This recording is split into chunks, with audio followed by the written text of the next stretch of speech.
माजी कम नहीं है, ये चाची जी को बिठा करके उसके लिए स्पेशल चाय बना करके पिला रहे हैं।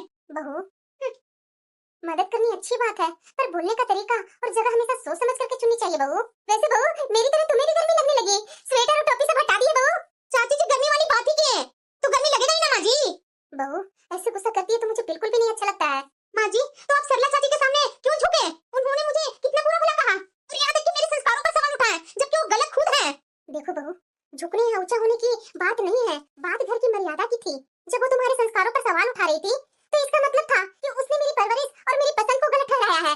अगर मैं भी उसकी तरह चिल्लाने लगती तो पड़ोसियों के लिए हम तमाशा बन जाते बहू। लेकिन माजी मैं सच बोल रही हूँ आपसे, उनकी बहू बहुत परेशान है। क्या मैंने गलत कहा? ये गलत करना पाप है क्या माजी? देखो बहू, गलत को गलत करना पाप नहीं है, लेकिन उसे कहने का एक सही तरीका और सही समय होता है। तुम दूसरों के घर में जाकर उसकी बहू को सलाह दोगी तो कोई भी सास उसे दखलंदाजी ही समझेगी। अगर तुम्हें उसकी मदद करनी थी ना तो उसे प्यार से समझाती कि वो अपनी सास से बात करे, ना कि उसे विद्रोह करने के लिए सिखाती। देखो बहू, संस्कार सिर्फ बड़े के पैर छूने से नहीं होते, बल्कि इस बात में भी होते हैं कि हम किस स्थिति में खुद पर कितना काबू रखते हैं। अगर मैं सरला से माफी नहीं मांगती ना तो पूरे मोहल्ले में जाकर तुम्हारी और मेरे घर की बदनामी करती। क्या तुम चाहती हो कि लोग तुम्हें घर तोड़ने वाली बहू कहे? नहीं माजी, मेरा वो मतलब नहीं था, मुझे बस उसकी हालत देख करके गुस्सा आ गया था। मैं जानती हूँ बहू कि तुम्हारा दिल साफ है, इसलिए मैंने उसे कहा है कि मेरी बहू हीरा है। अब उस हीरे की चमक बनाए रखना तुम्हारे हाथ में है। अगली बार किसी की मदद करना ना तो ये ध्यान रखना किसी के घर न जले। माजी मैं किसी के घर नहीं चलाने गई थी, मैंने तो जो बस देखा बस उसी के हाँ में हाँ मिलाई थी। ऐसा कुछ नहीं मैं एक्स्ट्रा बोली थी माजी, जो चाची जी आकर के यहाँ हंगामा करके गई। बहू, अरे लोगों को तो काम है दूसरों को घरों में आकर के हंगामा करना। अब तू बता बहू, मैं भी उसी की तरह बन जाऊं? वो लड़ रही थी मेरे घर में आकर के तो मैं भी उसके साथ लड़ने लगती। तो पड़ोसी तो 10 बातें बना करके हमारा ही तो मजाक उड़ाते ना। समझ क्यों नहीं रही है बहू इतनी छोटी सी बातें? अरे क्या हुआ माँ, बाहर 2-4 औरतें मिल करके हमारे घर की चुगलियां कर रही है। अरे नहीं नहीं बेटा, ऐसी कोई बात नहीं है। तो जानता ही है कि पड़ोसी ना थोड़ी सी बात का क्लू मिलनी चाहिए, बस आपस में एक दूसरे की शिकायत करना चालू कर देते हैं। पड़ोसी किसका सगा है बेटा? अच्छा बहू, बहुत जोरों की भूख लगी है, खाना परोस दो ना। हाँ ठीक है बहू, तुम जब तक खाना परोसो मैं देख करके आती हूँ कि तुम्हारे ससुर जी आ गए क्या। हाँ ठीक है माजी। मुझे लग रहा है कि बहू के मन से भी खटास गई नहीं है। अरे क्या हुआ यार, क्यों मुंह सड़ा जैसा बना ली है? देखिए एक तो अभी चाची जी इतना सुना करके गई है, अगर आप मुझे सुनाना चालू किए ना तो समझ लीजिएगा। अरे हुआ क्या था वो तो बताओ। पता नहीं आए दिन घर में क्या क्या होते रहता है और हमेशा मेरे पर ही बम ब्लास्ट होता है। अरे बहू, हाँ माजी। खाना रहने दो, मत बनाओ खाना। पर क्यों माजी, मामा जी तो अभी बैठे हुए हैं ना। अरे बहू, तुम्हारे मामा का अचानक फोन आ गया तो बोला कि दीदी ये आपके लिए मैं सगुन लेकर के आया था तिल संक्रांत का, आप ये रखिए, किसी और दिन आकर के मैं खाना खाकर जाऊंगा। इससे कैसे माजी, उनको आपको रोकना चाहिए था। अरे बहू जाने दो ना, अब चला गया तो चला गया, किसी और दिन आएगा ना तो तुम उसे अच्छा खाना बना करके खिला देना। वैसे चलो ना बहू, तुम्हारे लिए भी शायद तुम्हारा मामा कुछ लेकर के आया है। क्या माजी, मामा जी बिना जब भी आते तो मेरे लिए कुछ न कुछ लेकर के ही आते हैं। अब इतनी उम्र तो निकल गई मामा जी को, अभी क्या ये संक्रांत वगैरह में सगुन लेकर के आना जरूरी था माजी? अरे बहू, मैं तुम्हारे मामा जी को मैं बराबर मना करती हूँ कि अरे भाई इतना लाने की क्या जरूरत है, अब बुढ़ापा में सब शोभा देता है क्या? तो तुम्हारा मामा ही मुझे डांटने लगता है, दीदी आप बुढ़ापा बुढ़ापा मत बोलो, जब तक मैं जीवित हूँ तब तक तो ये लेकर के आऊंगा ही आपके दरवाजा पर। सच्ची में माजी, आपका भाई के जैसा ना सबको भाई मिले। अरे चल ना बहू, पहले देख तो लो क्या क्या लेकर आया है मेरा भाई सगुन में। ठीक है माजी, चलिए चलिए। वाकई में माजी, सामान तो अभी भी मामा जी बहुत अच्छे लाते हैं। अरे बहू, ये सगुन से याद आया, तुम्हारी ननद को भी तो सगुन भेजना होगा ना? हाँ माजी। तो थोड़ा मेरा मोबाइल लेकर के आना जरा, मैं बात करके पूछ लेती हूँ कि बिटिया को क्या क्या चाहिए, फिर हम दोनों जाकर के बाजार से सब सामान ले आएंगे और बेटा को बोल दूंगी पहुंचाने के लिए। पर माजी, रिंकी तो बोल रहे थे कि इस बार मकर संक्रांति में मायके आने के लिए, तो उन्हें सामान भेजने की क्या जरूरत है माजी? जाने लगेंगे तो आप उन्हें सब सामान दे दीजिएगा। अरे नहीं नहीं बहू, उसकी सास से मेरी बात हुई थी, उसकी सास बोल रही थी कि मेरे घर में बेटी आ रही है समधन जी, बहू को भी मैं भेज नहीं सकती हूँ, संक्रांत के बाद बहू को भेज दूंगी 1-2 दिन के लिए, आप मिल लीजिएगा अपनी बिटिया को। तो जाना बहू, मोबाइल लेकर आ, तुम्हारी ननद से मैं बात कर लेती हूँ कि उसे क्या चाहिए सगुन में। ठीक है माजी, अभी लाई। माजी लड्डू तो घर में बहुत बनवा लिए माजी, आपको मैं बोल रही थी कि बाजार से ले लीजिए माजी, लेकिन आप है कि माने ही नहीं। अरे नहीं नहीं बहू, उसकी सास को मेरे हाथ के बने हुए लड्डू बहुत पसंद है, इसलिए मुझे बनाना पड़ा, वरना मैं बनाती ही नहीं। मकर संक्रांति में तो इधर से उधर बहुत सा घर में लड्डू हो ही जाते हैं, लेकिन समधन जी को मेरे हाथ के लड्डू पसंद है, इसलिए मैंने इतने सारे लड्डू बना दी। पर माजी मुझे एक बात समझ में नहीं आई। क्या बहू? माजी आप 2-2 साड़ी लिए, दोनों एक रेट में, अरे उनकी सास को देना था तो थोड़ा कम रेट में दे देते ना, इतने पैसे खर्च करने की क्या जरूरत है माजी? अरे बहू देखो, मेरा तो मानना है ना कि किसी को गिफ्ट दो ना तो उनके अनुसार दो। अभी तो बहू हमारे तो इतने खराब स्थिति नहीं है कि चलो नॉर्मल कुछ दे देते हैं, अगर वैसा स्थिति रहता तो वैसा ही मैं देती। अभी मेरी थोड़ी ठीक स्थिति है तो मैं अपनी बिटिया के लिए 3000 की साड़ी लूंगी, समधन जी के लिए अगर 1700-1800 की साड़ी ले ली तो क्या गलत हो गया बहू? इतना कुछ सोचो मत बहू, ये सब रिश्ते नाते में करना पड़ता है। अब देख ले बहू, जैसे मैं कर रही हूँ ना तो आने वाला समय में तुझे भी ऐसी ही करनी होगी। ठीक है माजी। ठीक है बहू, और लड्डू सब बन गए हैं ना तो उठा करके सब डब्बे में पैक कर देना और अपने घर के लिए भी तो चाहिए ना, अपने घर के लिए अलग डब्बे में रख लेना। अभी मैं आराम करूंगी, बहुत थक गई हूँ खड़े खड़े। जी माँ जी, आप जाइए आराम कीजिए। पर मुझे एक बात अच्छी नहीं लगी, माँ जी दो दो साड़ी ली है, लेकिन मेरे बारे में नहीं सोचे माँ जी कि घर में एक बहू है, बहू के लिए भी तो एक साड़ी ले लूं। हेलो भाभी, नमस्ते। नमस्ते नमस्ते दीदी, बताइए आप कैसे हैं और दामाद बाबू कैसे हैं और आपकी सास? सब अच्छे हैं भाभी। और क्या कर रहे हैं? बस भाभी घर का काम निपटा रही थी। अरे दीदी, माँ जी अभी मेरे से बोली थी कि गुरु के पास फोन करके पूछ लो, मकर संक्रांत आने वाला है ना, तो बता दीजिए आपको क्या क्या चाहिए ताकि मैं खरीद करके सब सामान भैया से भिजवा दूंगी, नहीं तो मैं आ जाऊंगी लेकर के, भैया के पास टाइम नहीं मिलेगा तो। अरे भाभी ऐसे कैसे होगा, भैया नहीं आएंगे? जरूर आएंगे और आप भी आइएगा। अच्छा ठीक है दीदी, पहले बता तो दीजिए क्या क्या चाहिए आपको, स्वेटर ले लूं क्या? अरे भाभी, मुझे तो यही सोच करके बुरा लग रहा था कि घर में माँ जी का भी आ गया सगुन, मेरी ननद का भी सगुन अभी बनी रहा था भेजने के लिए। मुझे थोड़ा सा बुरा लग रहा था कि मेरे मायके से अभी तक फोन नहीं आया, ना भैया आए ना भाभी आए। अरे नहीं नहीं दीदी, ऐसे कैसे हो सकता है, थोड़ा काम में लगी हुई थी दीदी, इसलिए मैं पहले आपको फोन नहीं कर पाई। बता दीजिए ना क्या क्या लाना है, साड़ी वाड़ी का भी कलर बता दीजिए कि कैसा कलर का आपके लिए साड़ी ले आऊं। अरे क्या भाभी, देखिए भाभी, अगर कुछ लाना ही है ना मेरे लिए तो आप हमेशा की तरह वो जैकेट मत भेजिएगा। पता है भाभी, मेरे पास ना 5-6 जैकेट अभी तक पड़ा हुआ है, ठंडी में ही तो पहनना पड़ता है भाभी, पूरी गर्मियों में तो रखा हुआ रहता है वो स्वेटर जैकेट। तो क्या लेकर आऊं दीदी? ओ भाभी, अगर भेजना ही है ना मेरे लिए कुछ तो कार्डिगन भेज दीजिएगा। और मेरे पास ना साड़ी वाड़ी मत भेजिएगा भाभी, मेरे पास ना साड़ी बहुत हो चुकी है, मेरे लिए ना आप 2 सूट खरीद करके भेज दीजिएगा। ठीक है दीदी, मैं बाजार जाऊंगी ना तो आपके पास उसका फोटो भेज दूंगी, आप डिसाइड करके बता दीजिएगा। वैसे आपने सूट का कलर नहीं बताया। अरे भाभी, ब्लैक छोड़ करके कोई भी कलर ले आइएगा। तो दीदी ब्लैक क्यों नहीं? अरे भाभी, आप जानते नहीं है माँ जी गुस्सा करते हैं कि ब्लैक तुम पर अच्छा नहीं लगता बहू, इसीलिए। और हैवी सा सूट लेकर के आइएगा भाभी, नॉर्मल नहीं। अच्छा ठीक है दीदी, ठीक है, आप जैसा बोल रहे हैं वैसा ही मैं ले आऊंगी। पक्का ना आपके लिए साड़ी नहीं लानी है, सिर्फ आपके लिए सूट लेकर के आनी है और कार्डिगन। हाँ हाँ भाभी, क्या करती भाभी, इतने सारी साड़ियाँ मेरे पास ऑलरेडी भरी हुई है। आपको तो पता ही है, इधर उधर मैं घूमने जाती हूँ तो मुझे सूट ही कंफर्टेबल लगता है, इसलिए मैं सूट के बारे में बोली हूँ भाभी। और हाँ भाभी, ये मेरे लिए ना तिल गुड़ का लड्डू मत भेज दीजिएगा मेरे पास। मुझे ना, आपको पता नहीं कि कौन सी मिठाई मुझे बहुत पसंद है, वो बगल के होटल में मिलते हैं भाभी, मेरे लिए वही मिठाई लेकर के भेज दीजिएगा। अरे दीदी, वो तो सबसे पहले मैं लेकर के रख लूंगी, मुझे पता है कि मेरी ननद की कौन सी मिठाई पसंद है। हाँ तो आपको पता है ना भाभी। अरे हाँ दीदी, वो पूछना तो मैं भूल गई, आपकी सास की जो साड़ी लेकर के आनी है, कौन सी रंग की साड़ी लेनी है? और मान रही हूँ कि आप तिल गुड़ के लड्डू नहीं खाएंगे, लेकिन आपकी सास तो खाएंगे ना, उनके लिए तिल गुड़ का लड्डू ले आऊंगी। अरे भाभी, मैंने आपको कितनी बार समझाया है, आप हर बार मेरी सास की साड़ी लेकर के आते हैं। मैं इस बार बोल रही हूँ भाभी, इस बार मेरी सास की साड़ी मत लेकर के आइएगा। अरे क्यों दीदी? क्यों क्या भाभी, इतना खर्चा क्यों करना? अरे दीदी, ऐसे थोड़ी ना होगा, आपके कपड़े लेकर के आऊंगी और आपकी सास के कपड़े नहीं लेकर आऊंगी, ऐसे अच्छा नहीं लगता है दीदी। अरे भाभी, कोई फर्क नहीं पड़ता है। अरे भाभी, सास की तो अभी अभी उनके मायके से सगुन आया है, आप भी भेजिएगा। अरे कितना खर्चा कीजिएगा, इतना देने की जरूरत नहीं है। देखिए भाभी, इसलिए मैं आपको बोल रही हूँ कि कुछ भी लाने की कोई जरूरत नहीं है मेरी सास के लिए।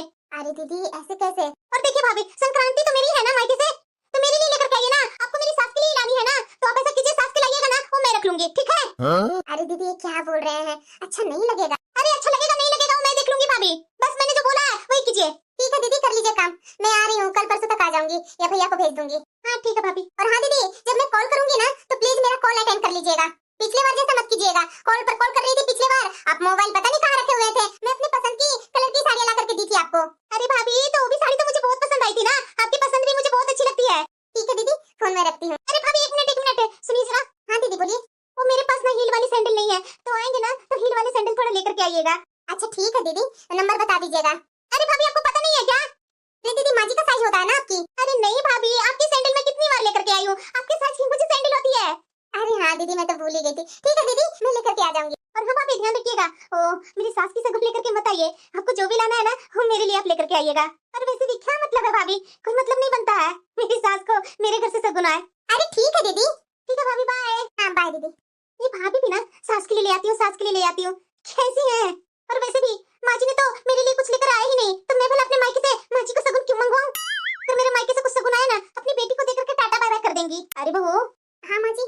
मैंने तुम्हें बोला था ना अपनी ननद से बात करने के लिए, की बात? हाँ माँ जी कर ली, लेकिन देखिए ना माँ जी, वो दीदी बोल रही हैं कि सब कुछ लाइएगा भाभी, लेकिन मेरी सास का सगुन मत लेकर आइएगा।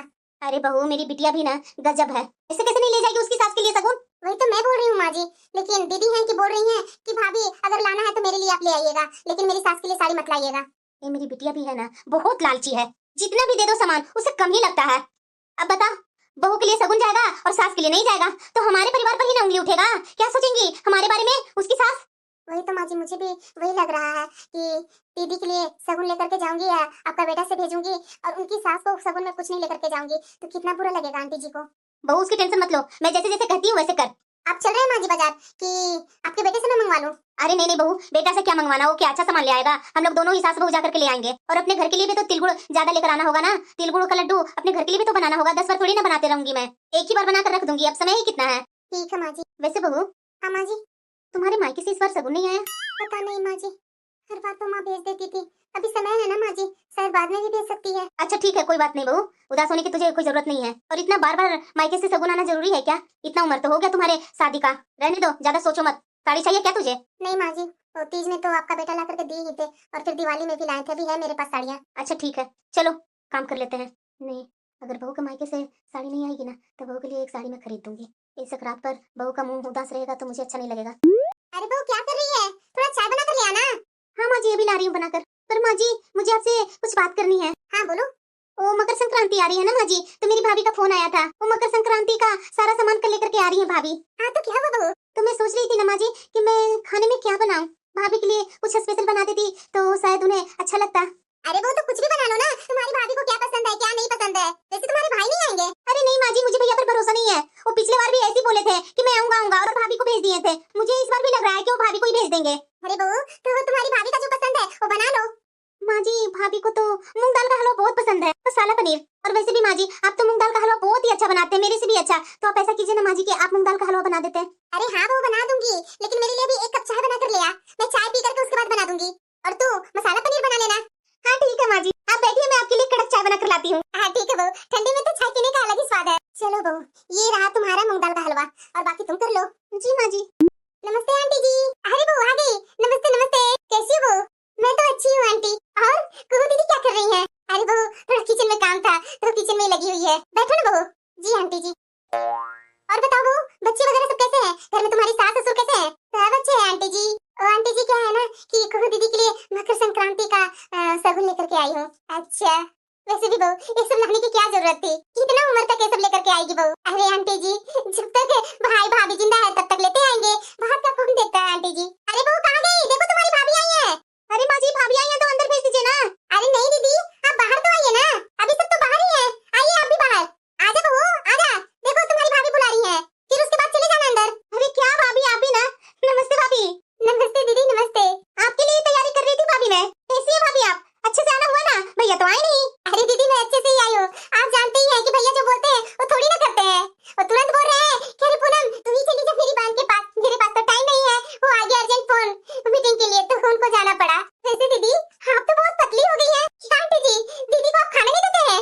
अरे बहू मैं वाला खाना क्यों नहीं दूंगी, ये घूमती फिरती कुछ ज्यादा है ना, डाइट पर रहती है, बोलती है माँ जी मुझे ज्यादा खाने के लिए परेशान मत कीजिए, और सुबह सुबह एक्सरसाइज में लगी हुई रहती है। हाँ दीदी वो तो दिख ही रहा है आपका शरीर को देख करके कि आप डाइट मेंटेन कर रही हैं। अरे भाभी आप देख ही रहे हैं कितनी बीमारियां हो गई है, इसीलिए फिगर भी मेंटेन करना जरूरी है ना। माँ जी को तो मैं बोलती हूँ कि माँ जी मेरे साथ आप भी कीजिए योगा व्यायाम, लेकिन माँ जी तो करती ही नहीं है। अरे भाभी मैं तो आपको भी बोलती थी कि थोड़ा योगा व्यायाम कर लीजिए भाभी, लेकिन आप है कल पर टालते टालते अब तक नहीं किए। अरे क्या करूँ दीदी, मेरे पास टाइम ही नहीं मिलता है, सुबह तीनों बच्चे परेशान कर देते हैं, माँ जी हैं पापा जी हैं, आपके भैया को आप जान ही रहे हैं। वो तो है भाभी, मेरा तो अच्छा है, आपके नंदोई जी मुझे ज्यादा परेशानी नहीं करते हैं। आप है किस्मत वाली दीदी। अच्छा ठीक है भाभी, चलिए आप अंदर चलिए। अरे दीदी चलेंगे, अभी तो रुक जाइए ना, अभी तो आई हूँ, थोड़ा आंटी जी के पास भी तो दो बातें कर लूं। अरे क्या भाभी, आप भी ना बात कर लीजिएगा माँ जी से बाद में, अभी आप घर में चलिए ना। अरे दीदी बात करूंगी, घर में ही चल करके बात करूंगी। देखिए ना आपके लिए ना वो 2 थैली है, आपका उसी में सब शगुन रखा हुआ है दीदी, देखिए कैसा है। वाह भाभी, बहुत ही अच्छा लग रहा है। और भाभी मैंने जैसे सोचा था वैसा ही कलर लेकर के आए और वैसा ही सूट लेकर के आए, और कार्डिगन भी वैसा ही है भाभी। थैंक यू भाभी। अच्छा लगा ना दीदी, मैच हो रहा है ना आपके ड्रेस से, और सूट भारी लग रहा है ना। अरे हाँ भाभी, मैं जैसे सोची थी बिल्कुल वैसा ही लेकर के आए, और जैसा मैं कलर बताई थी सूट का बिल्कुल वैसा ही लेकर के आए हैं आप। और दीदी उसमें आपकी पसंद की मिठाई है। थैंक यू भाभी, वो मिठाई की बहुत दिन से मुझे याद आ रही थी। माँ जी मैंने भाभी को पहले ही बता दिया था कि मुझे ये रंग का सूट चाहिए भाभी, देखिए सब मेरी पसंद का भाभी लेकर के आई हैं। हाँ वो तुम्हारी भाभी तो तुमसे बहुत ही प्यार करती हैं। और दीदी आप बोले थे ना सैंडल के लिए हील वाली, देखिए वो सैंडल भी मैं आपके लिए लाई हूँ। देख लियो, ऊपर से दिख रहा है सैंडल बहुत ही अच्छा लग रहा है, ब्लैक कलर की, और हील भी बहुत अच्छी है, उसकी थोड़ी सी डिजाइन लग रही है ना भाभी, मुझे बहुत अच्छा लग रहा है। मैं तो बोल ही रही थी कि भाभी का पसंद मुझे बहुत ही अच्छा लगता है। सच में भाभी आप ना बहुत अच्छा पसंद करते हैं। अरे बहू तुमने बहुत खर्चा कर दिया, इतना खर्चा करने की क्या जरूरत थी? अरे आंटी जी ये कोई ज्यादा खर्चा नहीं हुआ है, और बहन बेटियों को देने में खर्चा कैसी आंटी जी? पता है भाभी, मैं आपके पसंद की मूंग दाल की हलवा बनाई हूँ। अरे दीदी आपको पता था? हाँ भाभी। और पता है मूंग दाल का हलवा किसने बनाया? माँ जी ने। माँ जी का हाथ का स्वाद बहुत अच्छा है मूंग दाल के हलवा में। थैंक यू आंटी जी।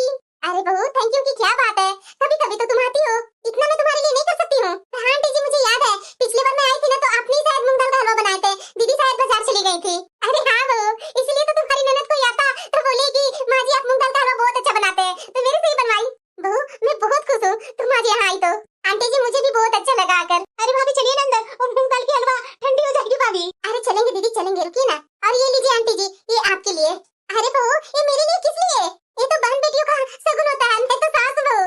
अरे आंटी जी क्यों नहीं होता है, सबके लिए होता है शगुन। अरे बहू तुमने तो बहुत कुछ ज्यादा खर्चा कर दी। अरे कुछ नहीं खर्चा है आंटी जी, साड़ी आप पहनिएगा तैयार करके। हाँ हाँ जरूर बहू जरूर। पर बहू तुमने बहुत ज्यादा खर्चा कर दी। अरे कुछ नहीं आंटी जी, कुछ ऐसा खर्चा नहीं मैं की हूँ, आप सास है हमारी ननद की, इसलिए आपका हक है दीदी से पहले बनता है। चलिए दीदी अब चलते हैं अंदर। बहू बहुत अच्छी हो तुम। अरे अंदर आइए ना भाभी। अरे आ रही हूँ दीदी, साथ में आंटी भी तो आएंगी ना, हम लोग सब साथ में मिलकर के बैठकर खाना खा लेंगे। तो क्या भाभी अंदर तो आइए प्लीज। अच्छा ठीक है दीदी आती हूँ। आंटी जी आप भी चलिए ना। अरे बहू चलो तुम, मैं आ रही हूँ। हाँ ठीक है आंटी जी। सचमुच में ये बहू की भाभी कितनी अच्छी है। क्या हुआ दीदी, कपड़े पसंद नहीं आए क्या? अगर पसंद नहीं आए तो बता दीजिए, मैं चेंज करवा दूंगी। अरे क्या भाभी, मैंने आपको मना किया था ना, मेरी सास के लिए कुछ लाने की जरूरत नहीं है आपको। अरे भाभी मैं कितना समझाती हूँ कि इतना आपको खर्चा करने की क्या जरूरत है, अपना घर भी तो देखना चाहिए ना भाभी। सास लोग तो ऐसी होती है, जितना भी दीजिए पेट नहीं भरता है लोगों को, चाहे आप 1000 रुपए की साड़ी दीजिए चाहे 2000 की साड़ी दीजिए, इन लोगों की ना पेट कभी नहीं भरता भाभी। और वैसे भी इन लोगों को कोई फर्क नहीं पड़ने वाला, फालतू कितने पैसे बर्बादी करते हैं आप। बस दीदी आप ये क्या बोले जा रहे हैं कि कोई फर्क नहीं पड़ता है? कैसे नहीं फर्क पड़ता दीदी, सबको पड़ता है फर्क दीदी। आप ये सब चीज महसूस नहीं कर पाते हैं, लेकिन मैं महसूस करती हूँ। ऐसा क्या हो गया है भाभी जो आप महसूस कर पाते हैं लेकिन मैं महसूस नहीं कर पाती हूँ? ऐसी कुछ बात नहीं है भाभी। ऐसा है दीदी, मैं महसूस करती हूँ इसलिए मैं बोल रही हूँ। फील भी होता है और फर्क भी पड़ता है। ये जो आप बोल रही है ना कि मेरी सास सिर्फ लेने वाली है, कोई सास लेने वाली नहीं है। वो लोग तो सिर्फ सम्मान की भूखी रहती हैं। और ये तो सिर्फ शगुन है दीदी, 1500 का हो चाहे 2000 का हो चाहे 3000 का हो। लेकिन दीदी ये आप कैसे जानेंगे, क्योंकि हर साल मेरे मायके से शगुन आता है और मेरे शगुन के साथ साथ माँ जी के लिए भी शगुन आता है। तो आपको पता ही नहीं चलता क्या शगुन होता है, क्या महसूस होता है, क्या सम्मान होता है। एक चीज मेरे से पूछिए, भाभी के मायके से सब कुछ आता है, भाभी का मायका पैसे वाला है, लेकिन मेरी माँ के लिए ना दीदी, मेरी भाभी का मायके से 5 रुपए का चॉकलेट भी नहीं आता है। तो जो मेरी माँ को फील होता है ना, वो फील मुझे भी होता है। पता है दीदी, मेरी माँ ना भूखी नहीं है कोई साड़ी की, सिर्फ मेरी माँ मान सम्मान की भूखी है। मेरी माँ को हमेशा ये फील होता है कि मेरे बेटे के ससुराल से सब कुछ आया है, लेकिन मेरे लिए एक शगुन का धागा तक नहीं आया है। दीदी ये सब मैं चीजें जानती हूँ, मैंने फील की है ये सब। आपको एहसास नहीं है ये सबका, लेकिन मुझे एहसास है दीदी, इसीलिए आपको एहसास नहीं होता है कि मेरे मायके से आपकी माँ के लिए हर बार शगुन आता है। सॉरी भाभी, मैं समझ ही नहीं पाई थी। पता है दीदी, इस बार मेरे मायके से न मेरा शगुन आया है और न माँ जी के लिए कुछ आया है। क्यों? क्योंकि मेरी माँ मायके में नहीं है, सिर्फ भाभी है। तो देख लीजिए, भाभी ने अभी तक मेरे लिए शगुन नहीं भेजी है। और मैंने कभी ऐसा की है दीदी? माँ जी नहीं भी रहते हैं ना घर में, मायके गए हुए रहते हैं ना, तो मैं आपके लिए शगुन आपसे पूछ पूछ कर लेकर आती हूँ। और सास ना लेने वाली नहीं होती है, वो सिर्फ सम्मान की भूखी होती है। और इन लोगों को ना मान सम्मान चाहिए और कुछ नहीं दीदी। ये तो बात सही बोल रहे हैं भाभी, जब आपके मायके से शगुन आता है ना तो माँ बहुत खुश होती है और खुशी खुशी मेरे पास फोन करती है। वहाँ जाती हूँ तो वो शगुन दिखाती है, मुझे पसंद आता है तो शगुन लेकर के मैं आ जाती हूँ। तो बताइए माँ जी कितना खुश होती है, आप देखे ना खुश होते हुए, लेकिन मैं अपनी माँ के चेहरे पर खुशी देखी ही नहीं हूँ दीदी। तो सोचिए मुझे कैसा लगता होगा। दीदी मैं क्या खर्चा की हूँ, बस एक साड़ी ला करके दी हूँ। एक साड़ी में आपकी सास बहुत खुश होंगी, देखिएगा। और खुश होकर के ना सबसे पहले अपनी बेटी के पास फोन लगा करके बताएंगी। सच्ची में भाभी मैं बहुत गलत थी, समझ ही नहीं पाई। मैं तो यही सोचती थी कि ये मेरे ससुराल पक्ष के लोग सब लालची होते हैं और माँ जी मेरे मायके वाली साड़ी पर हमेशा ताक लगा कर बैठी रहती है। मैं कितनी गलत थी भाभी, पता है भाभी, मेरी सास के मायके से उनकी साड़ी आई ना शगुन में, वैसा ही मेरे लिए भी साड़ी आई थी, मेरे लिए मिठाई आई थी, माँ जी के लिए तिल गुड़ की लड्डू आई थी। मैं ऐसे कैसे सोच ली भाभी अपने सास के बारे में। यहाँ तक कि पास पड़ोस में लड़ाई भी होती है ना तो बीच बचाव मेरी सास करने आ जाती है कि मेरी बहू सही है, हीरा है मेरी बहू। सही दीदी, अब आपको एहसास हो रहा है ना कि आपकी जिंदगी में आपके लिए सास आपकी क्या अहमियत रखती है।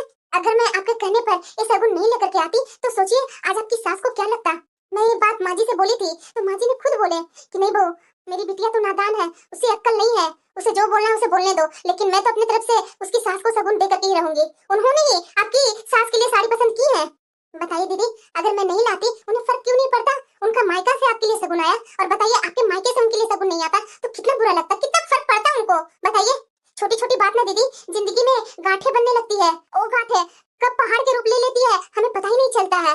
भाभी आई एम सॉरी।